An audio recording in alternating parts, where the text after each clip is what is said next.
Good afternoon, dear students. You're all welcome to the online classes for Highlight Grammar. Okay, this is for my grade 7 students. So, in our Highlight Grammar book, we have completed 9 chapters, and these 9 chapters we have completed all the exercises in them as well. Today, however, we will begin with chapter number 10, and the title of chapter number 10 is Simple Tenses. Up till now, you have always heard about tense. You know about present tense, past tense, future tense. For example, I went to school. This is past tense. I will go to school. This is future tense. So, we are going to learn these tenses, each one of them separately. Simple present tense, simple past tense, along with examples and later on exercises. So, let us begin. Chapter number 10, Simple Tenses. The tenses of verbs indicate two important things about the action concerned, the time of the action, that is present, past or future, and the kind of action. Okay? So we are going to see that the time of the action मतलब कि वो जो कार्य है, वो action जो है, वो किस समय पर हुआ था. Present tense मतलब अब हाल में, past tense जो गुजर चुका है, या future tense मतलब कि आने वाला कल. And the kind of action, किस टाइप का एक्शन है. ठीक है, सिंगल है, रिपीटेड है, कंटिन्यूस है, कंप्लीटेड और incomplete. You have learnt that in a sentence, the form of the verb indicates the time when the action is taking place. Therefore, we say there are three types of a verb, three tenses of a verb. अब देखिए, जो present tense है वो time दिखाता है अब का, the time now मतलब अब. The past, the time then मतलब पहले का time. And the future, the time to come, आने वाला समय. These tenses are further subdivided. अब ये तीन टेंसेज हैं, इनके और अलग अलग छोटे छोटे से डिविजन्स होते हैं. Let us now look at the simple tenses. अब सिंपल टेंसेज में कौन कौन से आएंगे? Simple present, simple past and simple future. ठीक है, ये तीनों सिंपल टेंसेस में आते हैं. अब देखते हैं सबसे पहला वाला, simple present tense. We use simple present tense one to express a habitual action. ठीक है, हैबिचुअल एक्शन का मतलब होता है कोई एक हैबिट जो हम अक्सर करते हैं. ठीक है, जो हम लगातार करते हैं, हर रोज करते हैं. फॉर एग्जाम्पल, हमारी डेली क्लासेस होती हैं, ऑनलाइन क्लासेस होती हैं, डेली होती हैं. Isn't it? So this is a habitual thing. इसके एग्जाम्पल देखते हैं. She drinks milk every morning. वो हर सुबह दूध पीती है. तो मतलब देखें, एक हैबिट है ना उसकी कि हर रोज सुबह को वो दूध पीती है. सो हमारा टेंस यहाँ पर है ड्रिंक्स. इसका मतलब ये है कि जो सिंपल प्रेजेंट टेंस जिसमें एक हैबिचुअल एक्शन दिखाया जाता है, उसमें हम अक्सर एस लगाते हैं. देखें, she travels a lot. The dog barks. He goes for a walk every day. So इस तरह से पहला वाला जो यूज़ है सिंपल प्रेजेंट टेंस का, हम इसमें एक हैबिट दिखाते हैं जो हम डेली करते हैं या अक्सर करते हैं. सेकेंड वाला, to describe something that has been happening for a long period of time and is still continuing. मतलब कि एक ऐसा एक्शन जो काफ़ी समय से हो रहा है, चल रहा है और अभी भी लगातार हो रहा है. For example, we live in Australia. हम ऑस्ट्रेलिया में रहते हैं, मतलब पहले से रहते हैं और अब भी रह रहे हैं. She is a doctor. वो एक डॉक्टर है, मतलब डॉक्टर बन गई, डॉक्टर थी और अभी भी एक डॉक्टर है. I go to school every day. ठीक है, मतलब आप एवरी डे जाते हैं तो मतलब काफ़ी टाइम से जा रहे हैं एंड अभी भी जा रहे हैं. सो इसका जो सेकेंड यूज़ है वो ये है कि हम ऐसी चीज़ डिस्क्राइब करते हैं जो काफ़ी समय से हो रही है एंड अभी भी कंटिन्यूस है, लगातार है. थर्ड वाला है to express general truths. Truth क्या होता है? सच. सो कोई जनरल बात ऐसी हो जो कि सच हो, जिसे हम नहीं बदल सकते. For example, the earth is round. मतलब जो हमारी अर्थ है, पृथ्वी है, वो गोल है. देखिए, ये एक सच है, इसे हम बदल नहीं सकते. इसमें जो टेंस यूज़ होता है वो सिंपल प्रेजेंट टेंस यूज़ होता है जो कि है इज़. आप देखिए, ब्लू कलर में जितने भी हैं ना वर्ड्स ब्लू कलर में, वो हमारे सिंपल प्रेजेंट टेंस हैं. The sun rises in the east. अब देखिए ये एक सच है और साथ में ही देखिए जो वर्ड यूज किया गया है राइज, जो वर्ब है उसमें एस लगा हुआ है एंड ये एक हैबिचुअल एक्शन है क्योंकि हर रोज सन जो है वो ईस्ट से राइज होता है। ठीक है, मतलब जब सूरज निकलता है मॉर्निंग में सो वो ईस्ट से निकलता है। The sun sets in the west, जब सूरज डूबता है शाम के टाइम तो वो वेस्ट में डूबता है। सो ये सच होते हैं। Another use in exclamatory sentences beginning with here and there to express what is actually taking place in the present. अब एक्सक्लेमेशन मार्क होता है ना हमारा, वो जो एक स्ट्रेट लाइन उसके नीचे एक डॉट लगाते हैं जब हम सडनली सरप्राइज हो जाते हैं या दर्द होता है उसमें यूज़ होता है। सो ये जो इस तरह की जो सेंटेंसेस होती हैं जो स्टार्ट होती हैं हेयर एंड देयर से, उसमें हम सिंपल प्रेजेंट टेंस यूज करते हैं। For example here comes the train. ठीक है, हेयर कम्स द ट्रेन। ठीक है, मतलब कि ये देखो ट्रेन आ गई। देयर शी इज, वो रही। ठीक है, देखिए इसमें एक्सक्लेमेशन है, हम सडनली हमारी आवाज जोर से होती है एंड जो टेंस यूज हुआ है वो सिंपल प्रेजेंट टेंस है। इसका एक और यूज है to express a future event that is a part of a fixed timetable or fixed program। मतलब कि फ्यूचर टेंस होता है। ठीक है, अब फ्यूचर टेंस में जब कोई चीज़ बिल्कुल फिक्स्ड है, कोई बात बिल्कुल फिक्स्ड है, उसमें हम यूज़ करते हैं simple present tense. For example जैसे आपके एग्ज़ाम्स हैं, हम उसमें क्लियरली कह सकते हैं your exam shall begin on 30th December।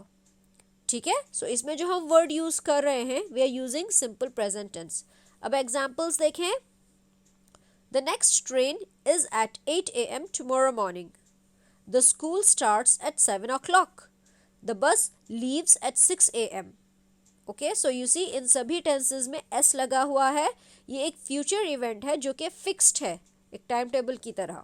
ठीक है, अब जो सेकेंड टाइप का टेंस है वो है सिंपल पास्ट टेंस, मतलब कि जो गुजर चुका है। अब इसमें कहाँ कहाँ यूज होता है देखते हैं।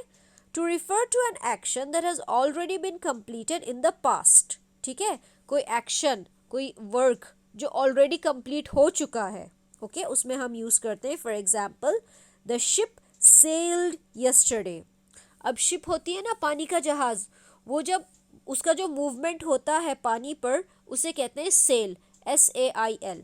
ठीक है, जैसे गाड़ी है ना, गाड़ी चलती है, वी ड्राइव अ कार।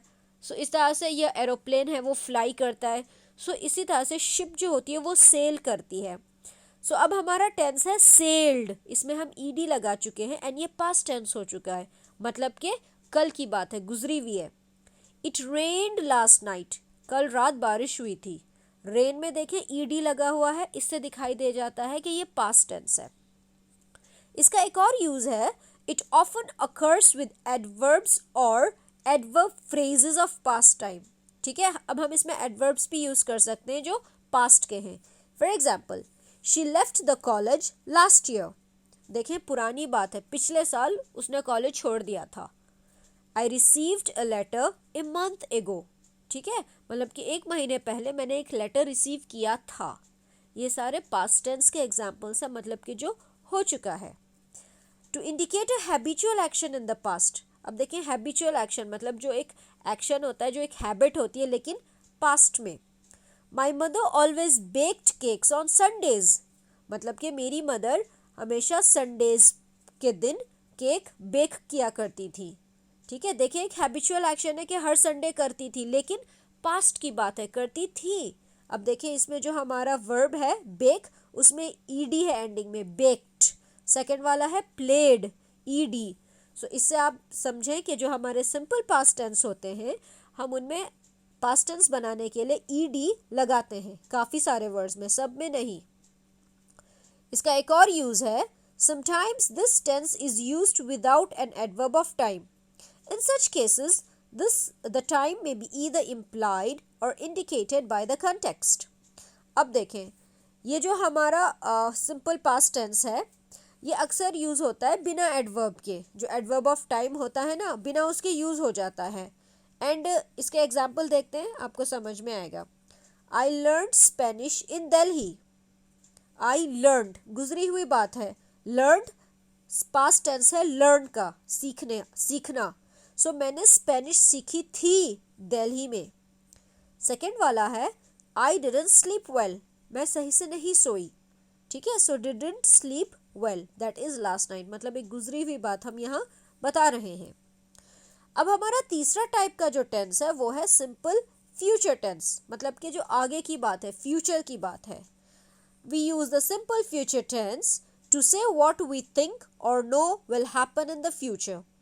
अब इसमें हम आगे की बात करते हैं कि हमारा क्या इरादा है, हमारा क्या प्लान है, या हमें पता है कि हम क्या करेंगे, या कोई जनरल ट्रुथ, कोई जनरल सच जो होता है वो भी हम फ्यूचर के लिए कह सकते हैं। For example, I shall travel tomorrow, मैं कल ट्रैवल करूँगी।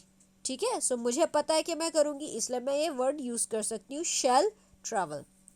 It will be Christmas in a week, ठीक है, मतलब हफ्ते भर में क्रिसमस आ जाएगी। क्रिसमस क्या होता है? क्रिसमस ईसाई लोगों का त्यौहार होता है जो हर साल 25 दिसंबर को मनाया जाता है। ठीक है, ईसाई होते हैं क्रिश्चियंस जो चर्च में जाते हैं। सो उनकी जैसे हमारी ईद होती है, दिवाली होती है, उनका क्रिसमस होता है। ठीक है, जिसमें एक्समस, फादर एक्समस आते हैं, ठीक है, गिफ्ट्स देते हैं। सो वो होता है 25 दिसंबर को। It will be Christmas in a week. ठीक है, सो ये एक सच है और हम इसे फ्यूचर टेंस के लिए यूज़ कर सकते हैं। To talk about things we cannot control, it expresses the future as a fact. अब कुछ चीज़ें जिन्हें हम कंट्रोल नहीं कर सकते, for example, I shall be 20 next Saturday, अगले हफ्ते सैटरडे मैं 20 ईयर्स की हो जाऊंगी। अब देखें, इसमें हम कुछ बदल नहीं सकते। अगर आपकी डेट ऑफ बर्थ सैटरडे को पड़ती है तो आप उस दिन आपकी बर्थडे होगी। It is not in your control. He will retire next month, वो अगले महीने रिटायर हो जाएंगे। अब देखिए, शायद उनकी कोई डेट होगी, फिक्स्ड है, सो वो हो ही जाएंगे। To talk about what we think और believe will happen in the future, we often use this tense with I think and I am sure. अब देखिए, जब हमें सेंटेंसेस बनानी होती हैं कि आगे क्या होगा, या हम अगर कोशिश करते हैं सोचने की कि शायद ये हो जाए, वो हो जाए, सो हम उसके लिए जो वर्ड्स यूज़ करते हैं, for example, I think, I am sure, I expect, probably, I believe। ठीक है, अब देखें, for example, I think Sri Lanka will win the match, मुझे लगता है कि श्रीलंका मैच जीत जाएगा, है ना। देखिए, ये फ्यूचर टेंस की बात है, एंड आई थिंक, मुझे लगता है। I am sure Ravi will get the first prize, मुझे पक्का यकीन है कि रवि को फर्स्ट प्राइज मिलेगा। अब देखिए, ये एक आगे की बात है, हम अपनी सोच बता रहे हैं, इसलिए हम इनमें वर्ड्स जो यूज कर रहे हैं वो है विल। ठीक है, when we decide to do something at the time of speaking. ठीक है, अब देखिए, इसके एग्जाम्पल हैं, it is hot, I will take the car, गर्मी हो रही है, मैं गाड़ी ले जाऊंगी। अब देखिए, इसमें दो सेंटेंसेस हैं छोटी छोटी सी। एक तो है कि इट इज़ हॉट, मतलब मौसम गर्म हो रहा है, सो शायद पैदल नहीं चलना, तो गाड़ी ले जाऊंगी। ओके, सो इसमें हम जो बात कर रहे हैं उसी समय में हम फ्यूचर टेंस यूज कर रहे हैं, क्योंकि अभी हमने किया नहीं है, अभी हम कर नहीं रहे हैं, हम करने वाले हैं। In order to state what will happen और will be done as a matter of habit और course. For example, during the lunar eclipse the river will be turbulent. Turbulent का मतलब होता है जब पानी के अंदर लहरें अनकंट्रोलेबली चलनी शुरू हो जाती हैं, उठनी शुरू हो जाती हैं, जैसे उसके नीचे प्रेशर बहुत ज़्यादा हो जाता है। सो जब ल्यूनर एक्लिप्स होगा, रिवर जो है उसके अंदर ये प्रेशर आ जाएगा। ठीक है, सो ये एक ऐसी चीज़ है जो कि नेचुरल है, ये इसे हम बदल नहीं सकते हैं। ठीक है, लेकिन एक ये आगे की बात होती है, फ्यूचर की बात होती है। अब we have 2 exercises based on your understanding. Try and answer these questions. Exercise A. Complete each sentence with the help of the phrase in brackets. अब ये जो sentences है हमारी incomplete हैं, ब्रैकेट में phrases दे रखे हैं। अब हमें इनमें tenses लगाना है, simple past tense, simple present tense and simple future tense. For example, पहला वाला मैं आपके लिए करती हूँ, Tinu and Meenu ran to open the door. Tinu and Meenu भाग कर गए थे दरवाज़ा खोलने के लिए। ठीक है, सो देखिए, ये सिंपल पास्ट टेंस हो गया। आप कोई भी वर्ड यूज़ कर सकते हो, इसे ट्राई कीजिए, it's very easy. Exercise B, fill in the blanks according to the instructions. अब देखिए ये सेंटेंस है, सबसे पहली वाली number 1, as a young man I dash regularly. अब जो पहली स्पेस है उसके लिए जो ऑप्शन हमें यूज़ करना है simple past tense of jog. अब जॉग क्या होता है, जब हम हल्का हल्का मतलब धीरे धीरे भागते हैं, जॉगिंग जिसे कहते हैं. सो हमें जो जॉग वर्ड है ना इसका सिंपल पास्ट यूज़ करना है. तो मैंने आपको बताया था हम ईडी लगा सकते हैं. सो इसका हो जाएगा jogged. As a young man I jogged regularly but now I dash daily. अब जो सेकेंड वाला वर्ड है उसका हमें यूज़ करना है simple present tense. So walk का सिंपल प्रेजेंट वॉक ही है. So but now I walk daily. Number 2, I dash the books with interest and dash to learn more about new words. अब पहला वर्ड है simple past of read. Read का simple past tense है red. I read the books with interest and resolved. इसका भी past tense use करना है, इसमें हम लगा देते हैं डी, तो ये हो जाएगा रिजॉल्व्ड. सो इन एक्सरसाइजेस को प्रैक्टिस कीजिए, they are very easy. Okay, and then you show them to me. अगर सही नहीं हुई तो मैं आपको करेक्ट कर दूंगी. Okay, and with this we are ending this chapter. Thank you.